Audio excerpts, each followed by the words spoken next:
स्याही बने समंदर, चाहे जंगल बने कलम, धरती बने दवात, चाहे कागज बने गगन, तीनों जहान चाहे, तीनों जहान चाहे शब्दों से भर जाए, ओ ब्रह्म बाबा तेरी गाथा लिखी न जाए, ओ ब्रह्म बाबा तेरी गाथा लिखी न जाए।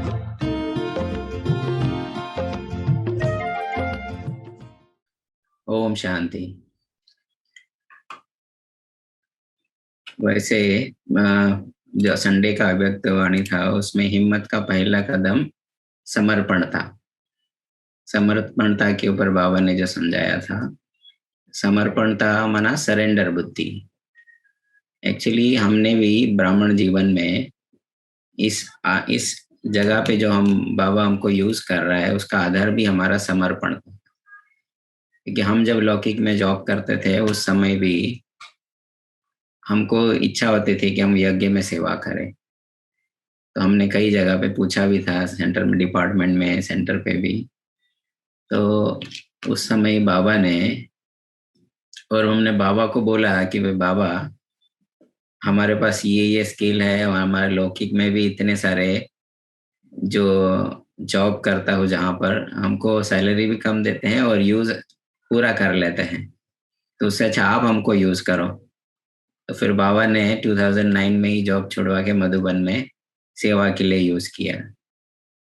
तो इसलिए हमें जब 92 में ज्ञान में आया था, तो ज्ञान में आने का मुख्य आधार था, ज्ञान जो है वो मैंने प्रैक्टिकल में इम्प्लीमेंट किया है। ज्ञान जो था वो प्रैक्टिकल में जो लगा कि 92 में जब पहली बार मेरे लौकिक भाई मुझे यहाँ लेके गए थे शील दादी के क्लास में। तो शील दादी के क्लास में विस्तार को संकीर्ण करने की शक्ति, जो अष्ट शक्ति है उसमें से एक शक्ति के ऊपर क्लास करा रहे थे शील दादी। तो उस क्लास में उन्होंने ये बताया था कि जब भी मनुष्य को उनकी मन की जरूरत नहीं होती है तो यहाँ वहां भटकाते रहता है। कछुए को जब भी उसके कर्मेंद्र की जरूरत नहीं होती है तो विस्तार को संकीर्ण करके अंदर होके बैठ जाता है। तो वैसे ही जब मनुष्य आत्माएं जब भी फ्री होते हैं तो अपने मन को यहाँ वहां भटकाते हैं। लेकिन बाबा के बच्चे को क्या करना चाहिए कि जब भी उसको समय मिले तो आत्मा के जो 7 गुण हैं उस 7 गुणों के अनुभव में खो जाना चाहिए, अनुभव की उसमें हो जाना चाहिए। तो वो मैंने प्रैक्टिकल में किया। सेकंड दिन जब मैं फ्री बैठा था तो अचानक मुझे वो पॉइंट याद आई कि भाई शील दादी ने तो ऐसा कहा था।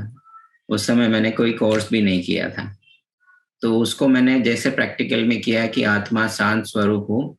जैसे मुझे शांति का अनुभव होना शुरू हुआ तो मुझे ज्ञान के लिए रुचि हुई, ज्ञान में और आगे बढ़ने के लिए। तो वैसे तो मेरा कोर्स नहीं हुआ था, लेकिन फिर भी मैं कोर्स के लिए मुरली सुनने शुरू कर दिया था। और मुरली सुनते सुनते ही जो जो प्रश्न होते थे उसके आंसर उसमें मिलते जाते थे। तो जैसे भी ब्रह्मा बाबा ने हिम्मत का पहला कदम उनका समर्पण था। समर्पणता में पहली समर्पणता बुद्धि की, सरेंडर बुद्धि। ब्राह्मण जीवन में भी हम वही आगे बढ़े हैं जिन्होंने अपनी बुद्धि को बाबा पे सरेंडर किया है। क्योंकि सभी प्रॉब्लम शुरू होने का कारण अपना मन होता है।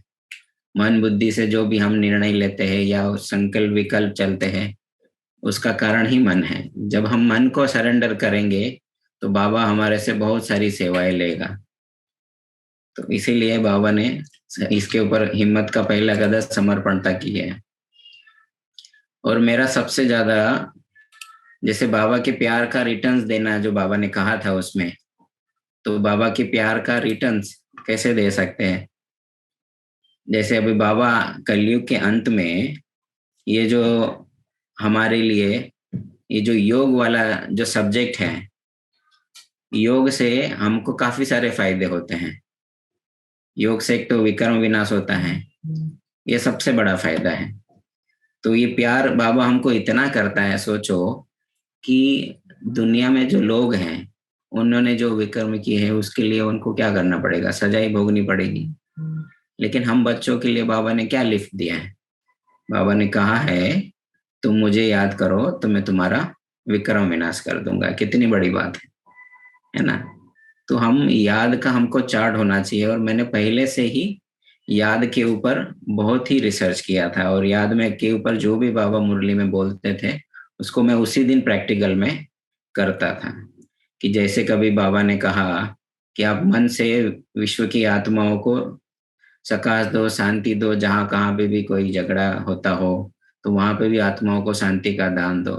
तो मैं प्रैक्टिकल में करता था कि हमारे वहाँ आसपास में भी कहाँ कोई भी झगड़ा होता था तो तुरंत मैं वहाँ शांति में बाबा से पावर लेकर उन आत्माओं को शांति देता था, तो तुरंत 1-2 मिनट में झगड़ा खत्म हो जाता था।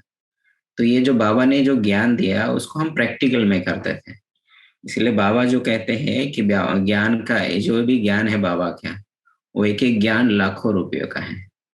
लाखों रुपये का कब है? जब हम उसको प्रैक्टिकल में लाते हैं। तो योग से जैसे रिटर्न बाबा का याद से हमारा विक्रम विनाश होता है, लेकिन दुनिया में जितने भी आत्माएं हैं उन सबको तो विक्रम कैसे विनाश करना पड़ेगा? भोग से ही। तो बाबा ने हम बच्चों के ऊपर कितना रहम किया है कि हमको लास्ट जन्म में बाबा की याद से हमारे जो भी विक्रम है उसको विनाश करके हम उसको पावन बन सकते हैं, हम अपने कर्मों को चुकता कर सकते हैं। लेकिन दुनिया वालों को तो कोई ऑप्शन नहीं है। तो इसीलिए बाबा हमको कितना प्यार करता है जिसके आधार से हम उसको रिटर्न देना चाहिए। याद से इतने सारे फायदे हैं, और याद रिटर्न करने के लिए बाबा ने, जैसे मैं जब भी बाबा को याद करता था इनिशियली, तो मैं ये संकल्प करता था कि आत्मा जब कलयुग के अंत में आई है तो आत्मा में जो 7 गुण हैं ये तो पूरे खत्म हो चुके हैं। न सुख है, न शांति है, प्रेम है, आनंद है। लेकिन मैं सोचता था ये जो लव है, जो स्नेह की शक्ति है, वो तो मैं बाबा को दे सकता हूँ, क्योंकि 7 गुणों में से मैं बाबा को कुछ दे ही नहीं सकता हूँ, क्योंकि लेता ही हूँ मैं योग में। बाबा से जब मैं योग लगाता हूँ तो बाबा से शांति लेता हूँ, बाबा से योग लगाता हूँ तो शांति, क्योंकि मेरा योग लगाने से जो 7 गुण हैं उसमें से एक ऐसा गुण है प्रेम, जो हम बाबा को दे सकते हैं। तो वो मैं योग में मैं बाबा से बहुत प्यार करता था, कि जैसे मैं बाबा को प्यार की किरणें देता था तो उतना ही रिटर्न में अथाह मेरे को प्यार रिटर्न में मिलता था। तो ये कलयुग के अंत में भी मुझे ये स्नेह के आधार से अभी जो मैं पहुंचा हूँ, और बाबा के जितने भी बच्चे हैं सभी बच्चों का बेज स्नेह है। हम सभी बच्चे परिवर्तन होने का कारण आधार क्या है? स्नेह। तो इसीलिए बाबा के स्नेह के आधार से ही हम सभी यहाँ पर पहुंचे हैं। तो इसीलिए जब भी मैं योग में बैठता हूँ तो बाबा को प्यार करता हूँ, और बाबा के गुण और योग में बैठने की विधि हमें यूज करता हूँ। एक्चुअली क्या होता है कि हम लोग जाते हैं बाबा के कमरे में 2 मिनट बैठ के फिर वापस आ जाते हैं, लेकिन योग की भी विधि होती है। अगर हमको थोड़ा समय योग करना है या लंबा समय योग करना है तो हमको हमारे मन बुद्धि और संस्कार से कैसे मन बुद्धि से कैसे काम लेना है वो पता होना चाहिए। जैसे अभी मैं समझो लंबा समय योग करने का अगर मुझे अभ्यास करना होता है तो मैं इनिशियली स्टार्ट में आत्मा और आत्मा के गुणों के संकल्पों में पूरा 5 या 10 मिनट रमण करता हूँ थॉट के आधार से, कि मैं आत्मा प्रेम स्वरूप हूँ, आत्मा देह से न्यारी हूँ, प्रेम के गुणों के, शांति के गुणों के अनुभव। ये 5 मिनट या 10 मिनट उसका अभ्यास करता हूँ। फिर सूक्ष्म शरीर में उसको अनुभव करता हूँ, और फिर सूक्ष्म शरीर से ब्रह्मा बाबा के सामने, बाप दादा के सामने 10-15 मिनट रूह रियान करते हैं। उसके बाद फिर हम परम धाम में जाते हैं, फिर हम लंबा समय वहां टिक जाते हैं। लेकिन हम सडनली क्या करते हैं, यहाँ से सीधा परम धाम चले जाते हैं, और क्योंकि हमारा भान तो देह में ही है ज्यादातर, इसलिए फिर से नीचे आ जाते हैं। इसीलिए हमने बीच में कई बार ऐसे योग का अभ्यास किया कि 12-12 घंटा कंटिन्यूस बैठे हैं योग में बिना हिले। 18 जनवरी में एक बार सवेरे 8 बजे से शाम को 8 बजे तक बाबा ने अशरीरीपन का स्थिति में योग का अभ्यास कराया था, और वो इतना अनुभव था कि उसके बाद उठने के बाद मैं वाचा में आ भी नहीं सकता था। इतनी सुंदर अनुभव बाबा ने कराया है। तो ये तो योग का हुआ है, बाबा ने कहा। लेकिन जो बाबा के निश्चय बुद्धि, निश्चय का आधार ही विजय है। बाबा ने मुरली में कहा था कि निश्चय की विजय अवश्य होती है। क्यों होती है? क्योंकि हमारा निश्चय किसके ऊपर है? बाबा के ऊपर है ना। तो हमारा जो फेथ है ना, फेथ एक पावर है। क्योंकि मैंने देखा कि जब मैं बाबा पे फेथ है तो रिस्पॉन्सिबिलिटी किसके ऊपर आ जाती है? बाबा पे आ जाती है ना। तो जो भी काम हम करते हैं, जब हम समझते हैं कि हम कर रहे हैं, तो फिर प्रॉब्लम हो जाती है। क्योंकि बाबा है करन करावनहार। ये पूरा ज्ञान क्या है? अभी जैसे हमारा नाम है बी के मुकेश, बी के है तो मुकेश की वैल्यू है ना, बी के नहीं है तो कुछ नहीं है। तो हम हमारा कुछ एक्चुअल नहीं है, लेकिन है सब बाबा का ही। बाबा के कारण ही तो हम सभी मिले हैं, है ना। तो वास्तव में बाबा पे जो निश्चय है, निश्चय का ही आधार है विजय। क्योंकि मैंने अनुभव किया कि जैसे हम लोग लौकिक में भी किसी के ऊपर निश्चय रखते हैं, तो वो हमारे लिए कुछ ना कुछ तो करता है, लेकिन ये तो भगवान है। तो भगवान पे जितना हम निश्चय रखते हैं, उतना ही हमको भगवान उसका बंधा हुआ होता है, उसको रिटर्न देने के लिए। अभी आत्मिक आत्मिक आत्मा प्रति शुभ चिंतन कैसे रहे, उसमें बाबा ने और एक चीज कहा था कि हर एक आत्मा के प्रति शुभ चिंतन करना है। हम जो मनसा सेवा करते हैं, मनसा सेवा के लिए बाबा ने एक मुरली में कहा था कि मनसा सेवा वही कर सकते हैं जिनकी बुद्धि में, वृत्ति में किसी भी आत्मा के प्रति व्यर्थ व नेगेटिव भाव न हो। तो उस समय मुझे ये पॉइंट इतनी अच्छी लग गई थी कि उस समय मैं हमेशा चेक करता था कि मेरा कोई भी आत्मा के प्रति व्यर्थ व नेगेटिव संकल्प ना चले। तब से ही मैं इस चीज के ऊपर बहुत अटेंशन रखता हूँ कि जब भी मैं किसी भी बात में कोई भी आत्मा के साथ ऊपर नीचे होता है, तो मैं एक चीज ध्यान रखता हूँ कि ये सभी तो बाबा के बच्चे हैं। क्योंकि सेवा जो साथी है, उनके साथ अपना उतार चढ़ाव, ऊपर नीचे कुछ न कुछ होता है। लेकिन मैं हमेशा यही संकल्प करता हूँ कि मुझे विश्व में सबसे ज्यादा प्यार बाबा से है, और बाबा से प्यार है उसी के लिए भी ये आत्मा सेवा कर रही है ना। और उस जो आत्मा जिससे मैं सबसे ज्यादा प्यार करती हूँ, उसी के लिए ही ये सब आत्माएं समर्पित है और सेवा करती है। तो उनकी छोटी छोटी बातों को क्या मैं समा नहीं सकती हूँ, है ना। तो उनकी बातों को एडजस्ट करके समा के प्यार से हम चलते हैं। इसलिए मैं किसी की आत्मा के प्रति व्यर्थ व नेगेटिव नहीं चलने देते हैं। और पॉजिटिविटी ये है कि हर आत्मा को, सोल को रोल से अलग देखना। ये भी एक मैं विधि अपनाता हूँ कि विश्व में जितनी भी आत्माएं हैं, सभी आत्मा को अपना अपना रोल मिला हुआ है। उस रोल के आधार से ही वो प्ले कर रही है ड्रामा में।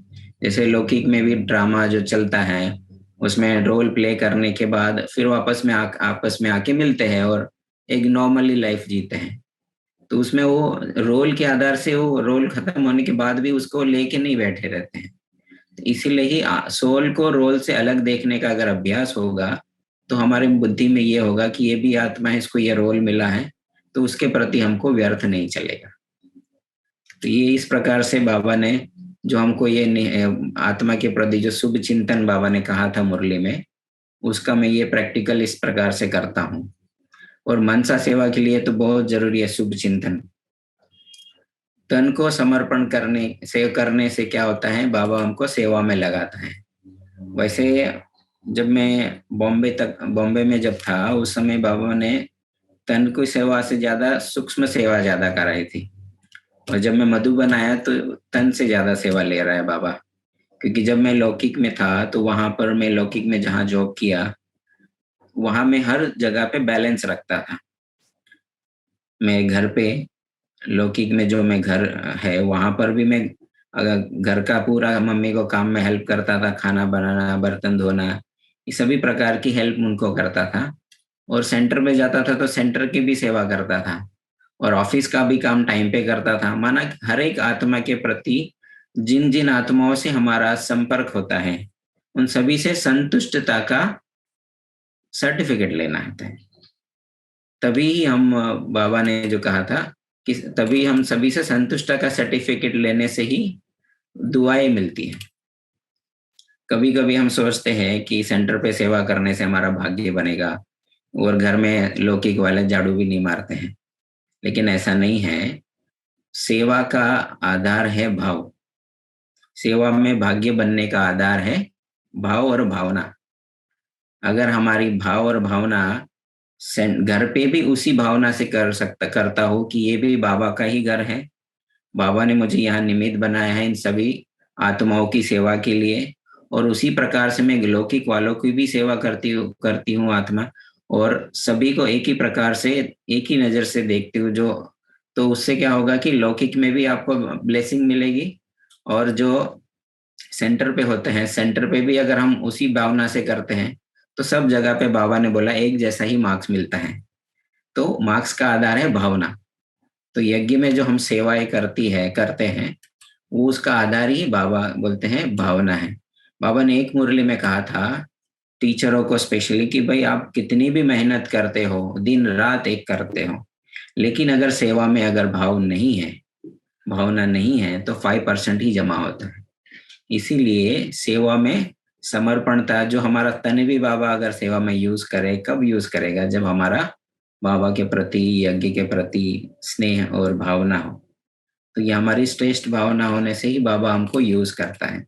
क्योंकि हमारे जैसे तो लौकिक में माना उस समय भी काफी ब्राह्मण थे, लेकिन हमारे को बाबा ने क्यों यूज किया? क्योंकि हमारी भावना, और मैं ब्राह्मण जीवन में आज तक भी मैं अपनी भावना को चेक करता हूँ, कहाँ भी किसी भी आत्मा के प्रति व्यर्थ तो भावना चेंज तो नहीं हो रही है मेरी। तो वो हमेशा चेकिंग खुद की करते रहता हूँ। खुद की चेकिंग करने से ही हम अपने आप पर अटेंशन रखने से ही हम अपने आप को आगे ले जा सकते हैं। तो मन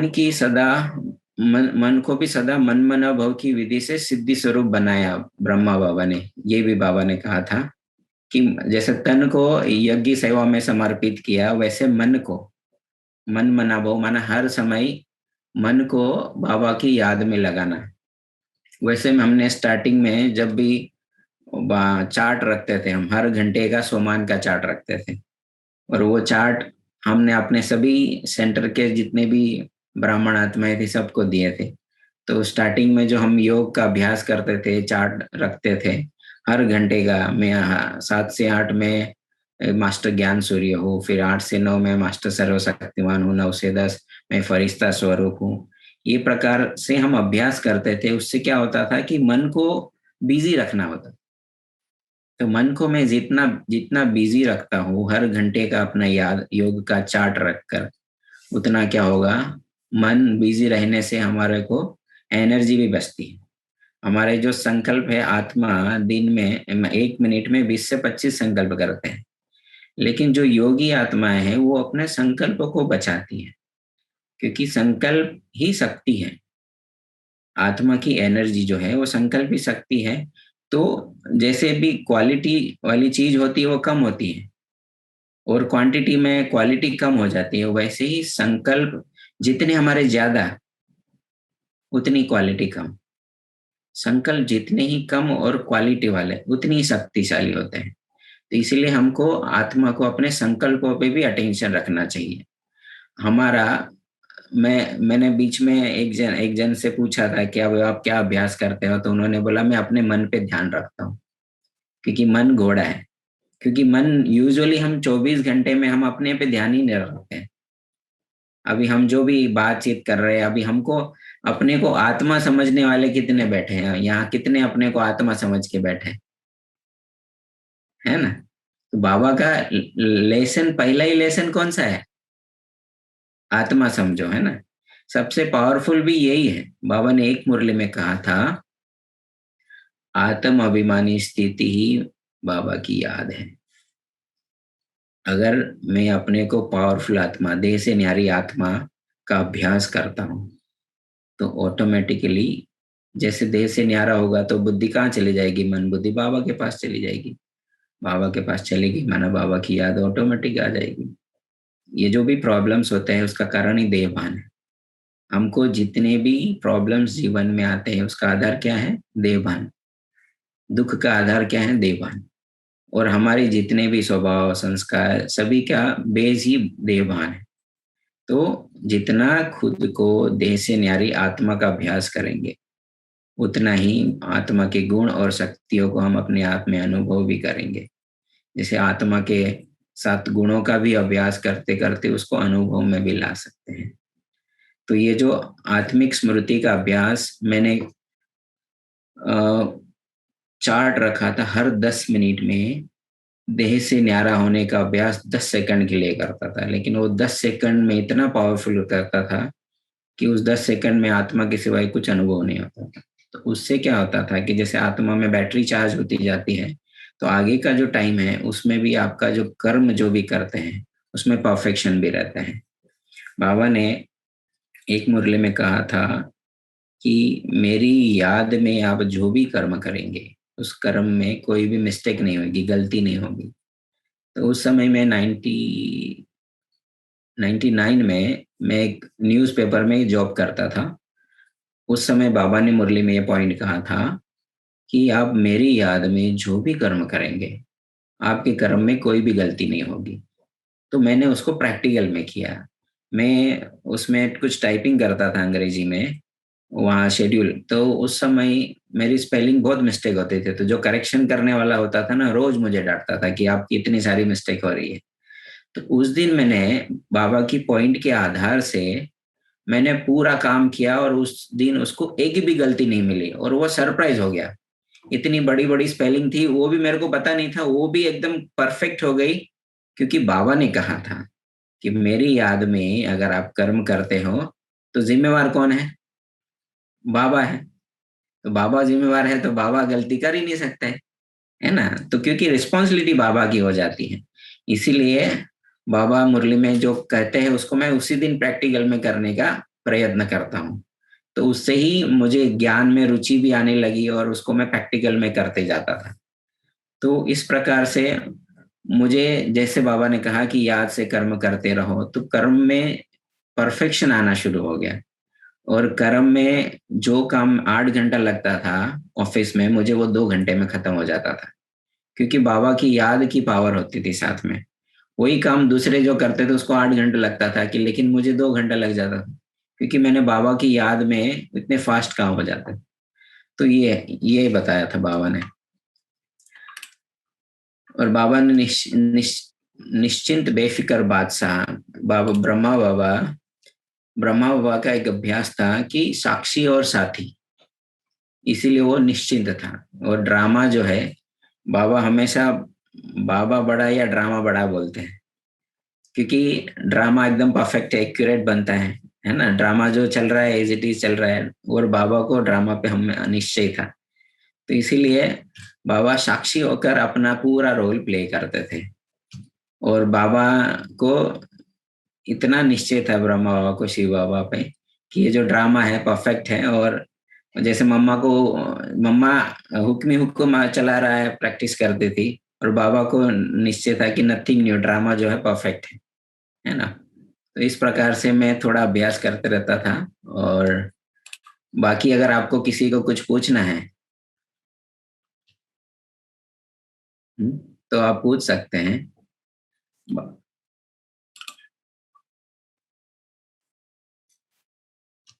हेलो, किसी को कुछ पूछना है? क्वेश्चन आंसर, क्योंकि ये वन वे हो जाएगा, मैं बोलता जाऊंगा आप सुनते जाएंगे। अगर आपको कोई क्वेश्चन है, ज्ञान, योग, धारणा, सेवा, क्योंकि मेरा ज्यादातर सब्जेक्ट योग के ऊपर, मैंने बहुत सारा रिसर्च किया है और योग के ऊपर काफी अच्छे मैंने बाबा से अभ्यास भी किया है। तो अगर आपको किसी भी बारे में कुछ भी आपको पूछना है तो हम,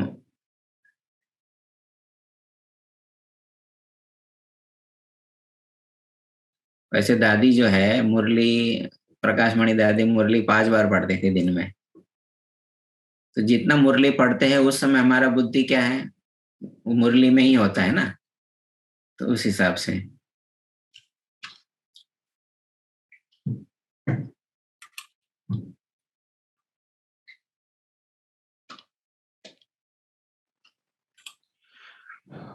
ओम शांति। बहुत बहुत धन्यवाद आदरणीय मुकेश भाई जी को बहुत बहुत धारणा युक्त क्लास आज हमको ये अनुभव हो रहा है। विशेष अभी तक तो चैट बॉक्स में किसी का प्रश्न तो नहीं आया है, लेकिन कसैको त्यस्तो कुनै पनि प्रकारको प्रश्नहरू छ भने आज भाइजीले हरेक प्रश्नको जवाफ दिन खोज्दै हुनुहुन्छ। उहाँको जुन एउटा अनुभव छ,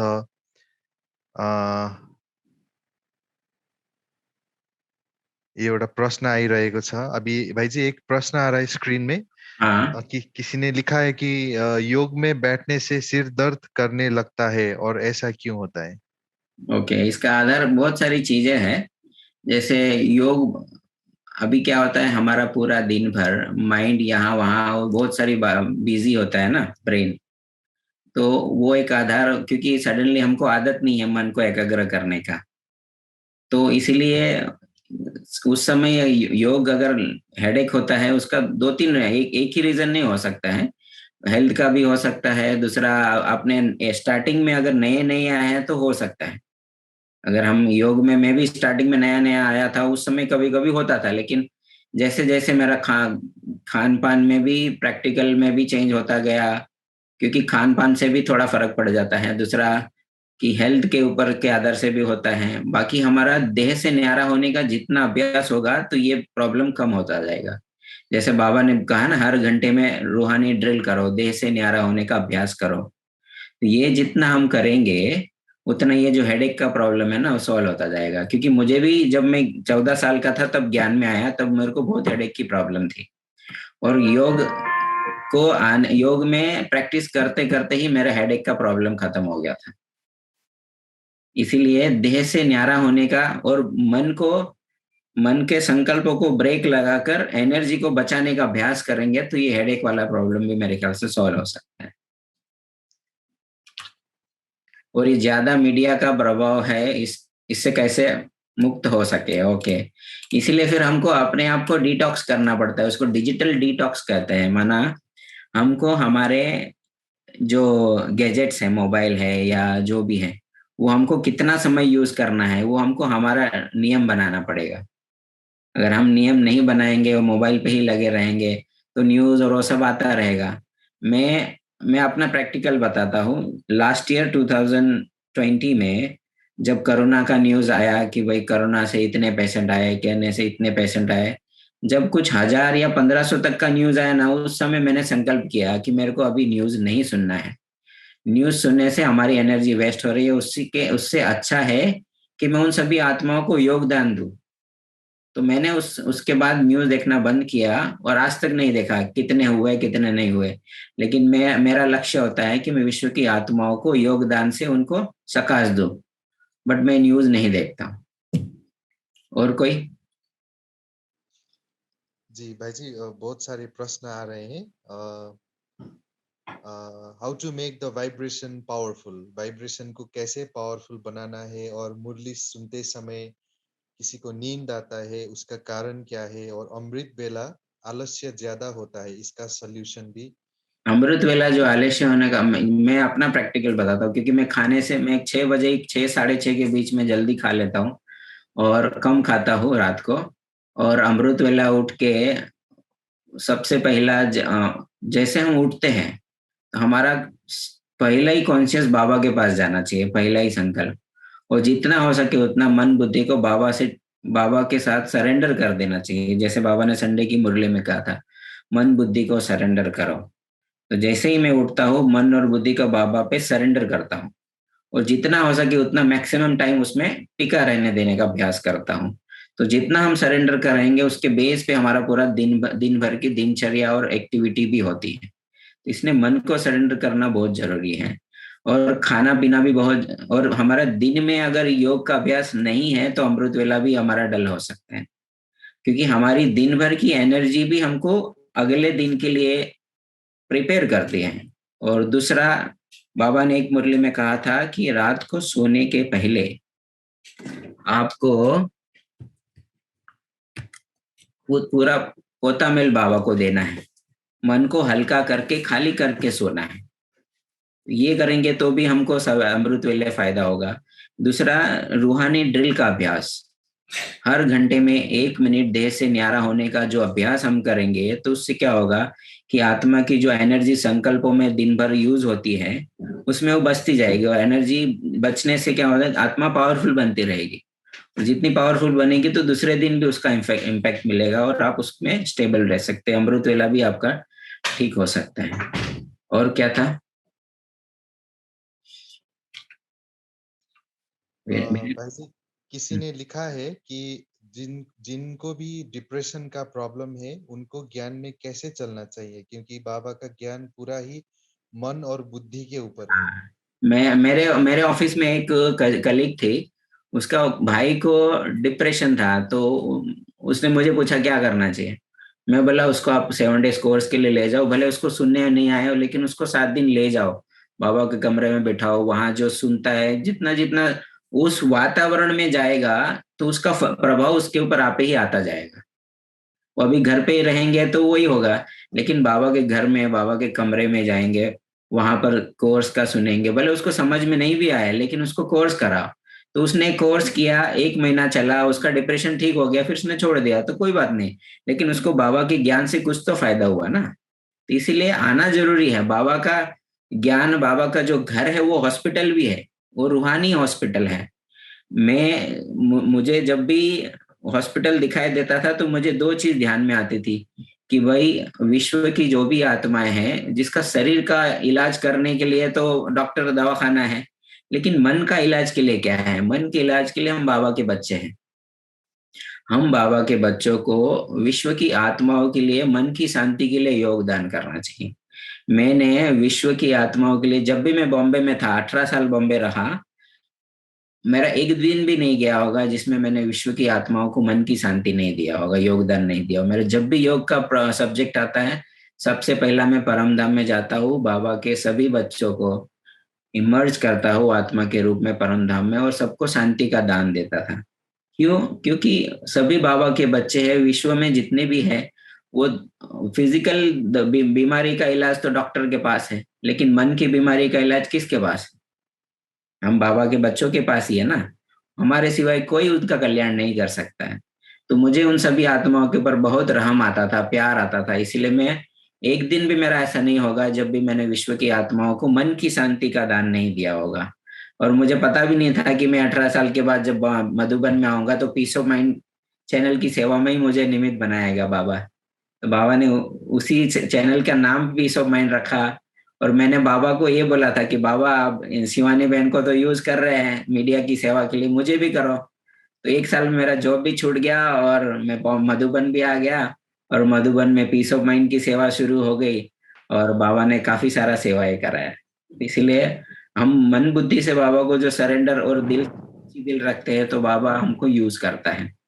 और बाबा के सेवा में, पीस ऑफ माइंड सेवा की चैनल की सेवा में, जितने भी लाइव इवेंट में मैं गया, वहां पर भी मैं बाबा के कमरे में पहले जाता था और बाबा को कहता था कि आपको कराना है क्योंकि आपका काम है। क्योंकि मैं जो सेवा करता था उस सेवा के लिए लोग ओबीवेन लेके आते थे, 2-2 लाख का खर्चा होता था, और मैं 8-10 डोंगल ले जाता था, 2000 खर्चा करके चैनल पे लाइव चला जाता था पीस ऑफ माइंड पे। तो सोचो यज्ञ का कहाँ कितने से कितना बाबा सेवा कराता था। तो मैं सरेंडर बुद्धि होके जाता था, जहाँ सिग्नल नहीं भी होता था वहां पे भी लाइव चला जाता था। तो ये सब बाबा सेवा कराता था। और कोई प्रश्न है? जी भाई जी, लास्ट सो फास्ट जाने के लिए क्या करे, और सेकंड में बाबा से मन बुद्धि लगे इसके लिए भी क्या अभ्यास करे? सेकंड में मन बुद्धि लगाने के लिए तो पहले हमको देह से न्यारा होने का अभ्यास करना पड़ेगा। ड्रिल का अभ्यास जितना हम करेंगे, जो बाबा ने ट्रैफिक कंट्रोल बताया है, ट्रैफिक कंट्रोल का टाइम बढ़ा दो। जैसे हर घंटे में था तो आप 20-20 मिनट में 1-1 मिनट का करो। जितना हम ये ड्रिल देह से न्यारा होने का अभ्यास करते जाएंगे उतना ही हमको फायदा होगा, क्योंकि हमारा पहला लेसन क्या है? आत्मा है। और हमको पहुंचना क्या है? संपूर्ण अपने को आत्मा बनाना है ना। तो हमारा आखिरी लेसन भी वही है। हम ब्राह्मण जीवन में आते आते फिर भूल गए कि हमारा पहला लेसन। लेकिन जिस ब्राह्मण जीवन में जो भी महान आत्मा होके गई है, जो भी सीनियर होके गए हैं, उन्होंने पहले लेसन पे ही पूरा फोकस किया है कि मैं आत्मा हूँ, देह से न्यारी हूँ। और आत्मा का अभ्यास के ऊपर जितना फोकस करेंगे उतना ही हम ब्राह्मण जीवन में आगे बढ़ेंगे। और आत्मा का जितना अभ्यास होता है उसका मन और बुद्धि पे कंट्रोल आना शुरू हो जाता है। आत्मिक स्थिति के अभ्यास से ही मन के ऊपर कंट्रोल आ। मन जीत का अभ्यास, मन जीत के लिए ही आपको आत्मिक स्मृति का अभ्यास चाहिए, लेकिन पावरफुल अभ्यास चाहिए। उस समय आपको दूसरे थॉट नहीं आने चाहिए। समझो 10 सेकंड भी अभ्यास करते हैं देह से न्यारा होने का, तो उस 10 सेकंड में आपको अनुभव होना चाहिए। और मैं कभी भी बाबा के कमरे में जाता था तो ऐसे ही बैठ के नहीं आता था। मैं बैठता था और जिद करता था कि मेरे को अनुभव होना ही चाहिए। अनुभव के बिना उठता ही नहीं था। तो ये अपने आप पर अभ्यास करना है, अपने आप पर कुछ कमिटमेंट करना है, तो ही हम उसको अचीव कर सकते हैं। और कुछ? जी, अभी हमारे पास और 10 मिनट है। बहुत सारे प्रश्न आ रहे हैं चैट बॉक्स में।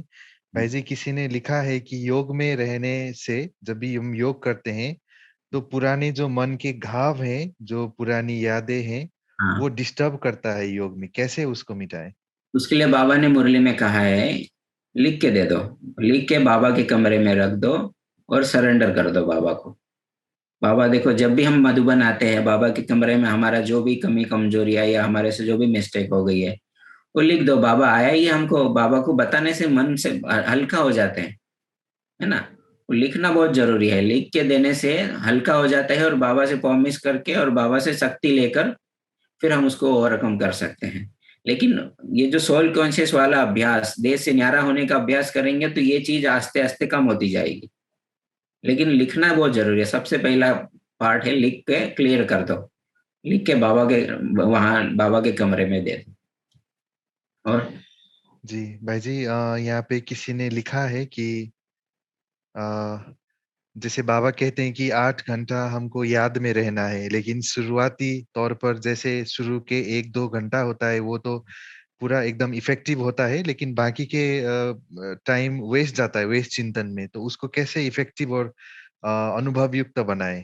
किसी ने ऐसे जैसे लिखा है। कर्म और योग का बैलेंस बाबा बोलते हैं। कर्म को जैसे मैं कैसे करता था इनिशियली, मैं पूरे दिन भर के जितने भी फिक्स्ड कर्म हैं, जैसे ब्रश करना है, नहाना है, या कपड़े पहनना है, या जो भी फिक्स कर्म है, मैं उसको क्या करता था, उस कर्म में बाबा की याद ऐड करना का प्रैक्टिस करता था। जैसे ब्रश करना है, तो जैसे मैं ब्रश करता था, माना मुंह साफ कर रहा हूँ, तो मैं अपने आप को देह से न्यारा होके बाबा के साथ कनेक्ट कर लेता था, और बाबा मुझे आत्मा को साफ कर रही है। तो वो मेरा जो 5 मिनट ब्रश का टाइम है, वो 5 मिनट मेरा बाबा के साथ कनेक्टेड रहता था। तो वो मेरा 5 मिनट सफल हुआ। वो मेरे को 7 दिन अभ्यास करना पड़ा। 8वें दिन मेरे को आपे ही याद आया। जैसे मैं ब्रश करता हूँ मेरे को सीधा बुद्धि ऊपर चली जाती है। आज के दिन में भी जब भी मैं ब्रश करने जाता हूँ कुछ करना नहीं पड़ता, बुद्धि आपे ही ऊपर चली जाती है और बाबा से कनेक्ट हो जाती है, और बाबा मुझे आत्मा को साफ कर रहा है और यहाँ मैं शरीर ब्रश कर रहा हूँ। तो ये एक कर्म में याद का जोड़ना, ये अभ्यास करने से 7-8 दिन 15 दिन आपको मेहनत करनी पड़ेगी। उसके बाद 8वें दिन आपको आप ही याद आएगा। तो ये प्रैक्टिस कर्म और योग का बैलेंस, साथ में अगर आप ड्रिल का अभ्यास करते हैं तो ये जो व्यर्थ वाला आपका जो प्रॉब्लम है वो आप ही खत्म हो जाएगा। क्या होता है कि जब हमको संकल्प को ब्रेक लगाने की आदत पड़ती है ना, जैसे मैं हर घंटे में, हर 20 मिनट में समझो मैं 1 मिनट के लिए भी देह से न्यारा होने का अभ्यास करता हूँ, तो जो 1 मिनट मुझे बाबा से जो पावर मिलती है वो पावर आपको अगले 20 मिनट तक व्यर्थ और नेगेटिव से बचा के रखेगी। तो ये अभ्यास बहुत जरूरी है देह से न्यारा और ड्रिल करने का। और कुछ? भाई जी, किसी ने लिखा है कि कोई आत्मा के संग जैसे बहुत हिसाब किताब रहता है, हिसाब चुकतू कैसे करे? योगदान तो देते हैं लेकिन उस प्रॉब्लम से छुटकारा नहीं मिलता। मैं अपने लिए बताता मैं कैसे करता था, क्योंकि ड्रामा में हर आत्मा का किसी न किसी के साथ प्लस या माइनस हिसाब किताब होगा, कोई अच्छा होगा या बुरा होगा, किसी से हमको लेना होगा या किसी को कुछ देना होगा। तो मैं अमृत वेला बाबा से कनेक्ट होके जो भी आत्मा के साथ मेरा पॉजिटिव हिसाब किताब है उनको मैं, नेगेटिव हिसाब किताब है उनको मैं माफ कर देता, और जिसका पॉजिटिव है उनको मैं माफी दे देता। माना दोनों तरीके के, माना अगर आपको पॉजिटिव है तो भी याद आएगा, नेगेटिव है तो भी याद आएगा। तो दोनों प्रकार की आत्माओं को इमर्ज करना है परम धाम में और सबको सकाश देना है। ये रेगुलर अभ्यास करता था जिससे। और दूसरा सबसे अच्छा अभ्यास मम्मा ने एक मुरली में कहा था, खुद को परम धाम निवासी आत्मा समझकर, इस देह में अवतरित आत्मा समझकर सेवा अर्थ में यहाँ पर हूँ, ये अगर बुद्धि में है, हमेशा ये बुद्धि में रखो कि मैं तो परम धाम निवासी आत्मा हूँ, इस शरीर में मैं सेवार्थ हूँ और मैं सेवा साथी के साथ हूँ। तो ये अभ्यास करने से क्या होगा, आपके नए कर्म बंधन नहीं बनेंगे और पुराने जो है वो फास्ट गति से युक्त हो जाएंगे। मैंने 2008 से 2009 के बीच में मैंने एक साल ये अभ्यास किया था, मम्मा की जब मुरली मैंने सुनी थी। तो उस एक साल में मेरे इतने सारे हिसाब किताब, जो भी लौकिक अलौकिक ऑफिस के, सब खत्म होके मैं सीधा मधुबन पहुंच गया। इसलिए बाबा जो भी बोलते हैं उसको प्रैक्टिकल में करते जाओ, आपको उसका फायदा मिलता जाएगा। और कुछ? जी, बहुत बहुत धन्यवाद भाई जी, बहुत अच्छा सेशन चल रहा है। 2-3 प्रश्न और है ये। किसी ने लिखा है कि बाबा के साथ बेहद प्यार है, याद भी बहुत आता है, मुरली भी रोज पढ़ते हैं, बाबा को भोग लगाकर ही खाना खाते हैं, पर जब योग में बैठते हैं तो बाबा के साथ क्लियर कनेक्शन नहीं होता है, इसका क्या कारण है? अब पता कैसे पड़ा क्लियर कनेक्शन नहीं? क्या होता है क्लियर कनेक्शन? देखो, हमारा मन और बुद्धि को जितना हम बाबा में लगाते जाएंगे, क्योंकि बाबा से प्यार होना, रूह रिहान करना, बातें करना, और हमारे बुद्धि में अगर हमने क्वेश्चन मार्क डालना शुरू किया ना, वही आपको ब्लॉक करना शुरू करेंगे। मैंने अपने जीवन में एक चीज नियम रखा था, जब भी मेरे को मुरली में कोई भी या किसी चीज का मेरे को क्वेश्चन आता था ना, तो मैं उसको साइड कर देता था। क्योंकि अगर क्वेश्चन आना शुरू किया ना अपने दिमाग में, तो ब्लॉकेज आना शुरू हो जाएगा माइंड में। तो जो क्यों क्या होता है कि जैसे आत्मा शुद्ध बनती जाती है ना, उसका क्वेश्चन जो डाउट है ना, आप ही क्लियर होते जाते हैं। मुरली में हर एक बात का आपको आंसर मिलता है। तो मैं क्या करता था, जब भी डाउट आता था उसको साइड में रखता था। उस डाउट का मेरे को 3 साल, 2 साल, 1 साल, 15 दिन, महीना, 2 महीना उसका आंसर मिल जाता था। तो मैं फिर अपने ब्रेन को क्वेश्चन में नहीं फंसाता था। इसीलिए आप ये सोच रहे हैं कि नहीं लग रहा, ऐसा हो ही नहीं सकता। आप बाबा के बने हैं, मन और बुद्धि से बाबा से प्यार करते हैं और लगेगा नहीं, ऐसा हो ही नहीं सकता। दो तरीके, एक तो आप मन और बुद्धि से सूक्ष्म शरीर से बाबा को याद करो, रूह रियान करो, वो भी तो बाबा की याद है। और रूह रियान नहीं हो रही है तो अलग बात है। रूह रियान कोई नहीं होगा, ऐसा कोई होगा ही नहीं हमारे पास। जो हम बाबा, कौन है जो बाबा से एक बार भी बात नहीं कर पाया? कोई भी नहीं होगा। तो वो कैसे बोलते हैं? इसलिए अपने अंदर क्वेश्चन नहीं आना चाहिए माइंड में, क्योंकि क्वेश्चन आना ही हमारे बीमारी का जड़ है वो। इसलिए मन और बुद्धि को बाबा की याद में रखकर जितना शुद्ध बनाते जाएंगे, हमारे डाउट्स क्लियर होते जाएंगे। इसलिए डाउट्स का ब्लॉकेजेस माइंड में नहीं डालो। ब्लॉकेजेस डालने से क्या होगा, वो आपको आगे नहीं बढ़ने देगा। तो मैंने जीवन में ये किया, जब भी मेरे को छोटा मोटा भी डाउट आता तो मैं उसको साइड में रखता था, लेकिन उसका क्लियरिटी मेरे को थोड़े 2 साल, 5 साल में मिल जाता था। तो इसीलिए मैं, क्योंकि आत्मा जितनी प्योर होती जाती है, उसकी जो भी प्योरिटी होने से, पवित्रता के कारण और ज्ञान योग के बल से, उसके जो भी डाउट्स है वो ऑटोमेटिकली क्लियर होते जाते हैं। नेक्स्ट कुछ? जी जी भाई जी, बहुत अच्छा। और फाइनल 2-3 प्रश्न है, उसके बाद हम आज का सेशन क्लोज करेंगे, क्योंकि समय भी 9 बज गया घड़ी में। और किसी ने यहाँ पे लिखा है कि आत्मा अभिमानी बनने के लिए हर 10 मिनट के बाद भूले बिना खुद को कैसे याद दिलाते थे आप, कि मैं अपना हर एक 10? प्रैक्टिस मैं जी प्रैक्टिस मेरे पास मोबाइल होता था, उस मोबाइल में मैंने सॉफ्टवेयर डाला था, और सॉफ्टवेयर 10 मिनट के बाद पिंग बजता था। 1 सेकंड भी बच जाता था तो मेरे को रिमाइंडर आ जाता था। वो मैंने अभ्यास थोड़े समय किया, तो उसके बाद उसकी भी जरूरत नहीं पड़ती, क्योंकि दूसरा, मैं जब कंप्यूटर पे बैठता था, कंप्यूटर में भी मैंने सॉफ्टवेयर डाला था, और सॉफ्टवेयर कितना भी मैं काम में बिजी हो, वो सामने आ जाता था। वो जैसे आया, मैं देह से न्यारा होने का अभ्यास करता था।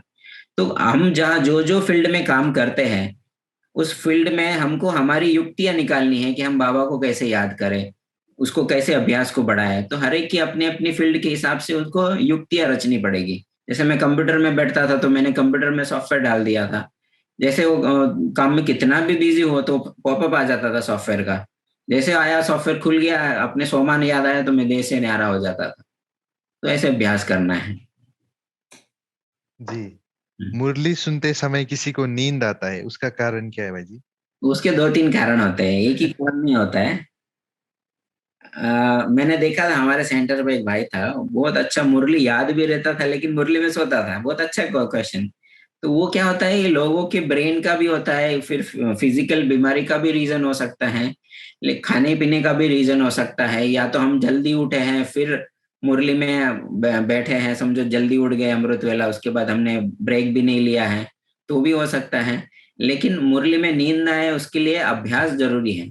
बाबा कहते हैं कि जब भी मुरली सुने तो अपने को आत्मा समझकर और कानों के द्वारा सुने। जैसे कान, आत्मा आंखों के द्वारा देख रही है, कानों के द्वारा सुन रही है। ये मेरा अभ्यास था। मैं जब भी मुरली सुनने बैठता था तो बाबा की हर एक वाक्य को मैं सूक्ष्म शरीर में बाबा के सामने इमर्ज करता था। जैसे भी बाबा कहते थे ना मीठे बच्चे, तो मुझे लगता था मुझे आत्मा को बोल रहे हैं, और मुझे प्यार से बाबा के आंसू आ जाते। बाबा जैसे मीठे बच्चे बोले, माना मैं आत्मा हूँ, मुझे ही बोला है बाबा ने। तो ये आत्मा का अभ्यास जितना मुरली सुनते समय करेंगे तो हमारी एनर्जी वेस्ट नहीं हो रही है ना, हमारी फोकस एनर्जी, मन और बुद्धि, तो हमको नींद भी नहीं आएगी। लेकिन वो प्रैक्टिस करने से होगी। और खाना पीना पे भी ध्यान होता, कई चीज होती है, इसलिए वो अभ्यास करते करते हो जाएगा। इसलिए उस पर ज्यादा जी सोच समझ। हाँ जी।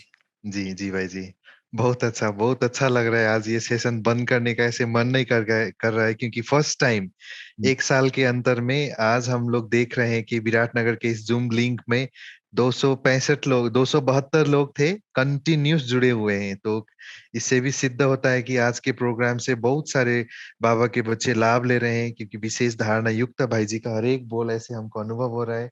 फाइनल 2 प्रश्न है भाई जी। किसी ने, अच्छा, आप कौन सा सॉफ्टवेयर यूज करते हैं, या दो तीन लोगों ने इसे चैट बॉक्स में डाला है? एंड्रॉयड मोबाइल में है, माइंडफुलनेस बेल करके है। माइंडफुलनेस बेल करके सॉफ्टवेयर है, वो मोबाइल में इंस्टॉल कर सकते हैं। उसमें बेल बेल बजता है, जो डेविड भाई नहीं बजाते हैं बेल, गोल हाँ बॉल जी, हाँ जैसा जी, रहता है, उसका हाँ जी। घंटी होती है। हाँ, तो वो सॉफ्टवेयर का सिंगिंग आप, बॉल, सिंगिंग बॉल कहते हैं उसको शायद। हाँ वही, तो उसको एक सॉफ्टवेयर है माइंडफुलनेस बेल करके सॉफ्टवेयर है, वो आप प्ले स्टोर में ढूंढेंगे तो मिल जाएगा। हाँ जी। और किसी ने लिखा है कि शारीरिक बीमारी के समय देह से न्यारेपन का अनुभव कैसे कर सकते हैं? हाँ, ये बहुत बड़ा प्रैक्टिस की बात। क्या होता है कि जब आपको बीमारी है उस समय ध्यान से न्यारा अभ्यास करने जाएंगे तो नहीं होगा। उसके लिए आपको पहले से ही काफी समय का अभ्यास होना चाहिए। बाबा ने बोला था ना, काफी काफी समय का, बहुत काल का अभ्यास। बहुत काल का, अभी हमारे मेरी लाइफ का समझो 50 साल ही बचा है, लेकिन उसमें बहुत साल कैसे करो। बहुत साल माना, जितना दिन में भी हमने जितना ज्यादा अभ्यास किया, उतना हमारे पास उतनी एनर्जी जमा होती है। अभी समझो मैं दिन में 5 बार अभ्यास करता हूँ देह का न्यारा होने का, या मैं 5 की जगह पे 50 बार करता हूँ, तो मैं बहुत काल हो गया ना, एक्स्ट्रा हो गया ना। तो जितना ज्यादा अभ्यास करते हैं देह से न्यारा, वही बाबा ने कहा था, बहुत काल के अभ्यास से ही, देह से न्यारा होने के अभ्यास से ही बीमारी के टाइम में भी आप उसको न्यारा कर सकते हैं। मैं खुद भी, जब भी मेरे को बीमारी होती थी, बीमारी से न्यारा इतना इजी नहीं है, क्योंकि 5 तत्वों के शरीर में भी है ना हम लोग। और सबसे हमारे आत्मा का इम्पोर्टेंट बात यह है कि प्रकृति और पुरुष का ये खेल है ना। आत्मा आत्मा पुरुष है और प्रकृति 5 एलिमेंट है ना। तो हमारा फर्ज है कि ये जो 5 एलिमेंट्स है उसको सकाश दे रोज। अगर हमको बीमारी है तो हम अगर 5 एलिमेंट्स को सकाश देते हैं, मैं रात को सोने के टाइम आधा घंटा प्रकृति को सकाश देकर ही सोता था, क्योंकि ये भी प्रकृति है। तो प्रकृति को सकाश देने से हमारा ज्यादा कम बीमारी का जो सब्जेक्ट है, माना शरीर के साथ जो हिसाब किताब है, वो कम से कम में हो जाता है। तो अगर हमको कोई भी बीमारी है तो हमको ज्यादा से ज्यादा प्रकृति को ही सकाश देनी चाहिए, क्योंकि हम प्रकृति के साथ ही खेल रहे हैं ना। हम आत्मा भी इस प्रकृति के 5 तत्व से ये शरीर लिया हुआ है, और उससे ही हम सुख दुख को भोग रहे हैं, और हमारा फर्ज है। इसीलिए क्योंकि हमको 84 बर्थ उसने ये प्रकृति दिया है जिससे हम सुख दुख भोग रहे हैं, तो हमको रोज प्रकृति के लिए भी समय निकालना चाहिए और उसको भी योगदान देना चाहिए। जितना हम उसको योगदान देंगे उतना हमारी बीमारी में भी हमको फायदा मिलता है। ठीक है। ओम शांति।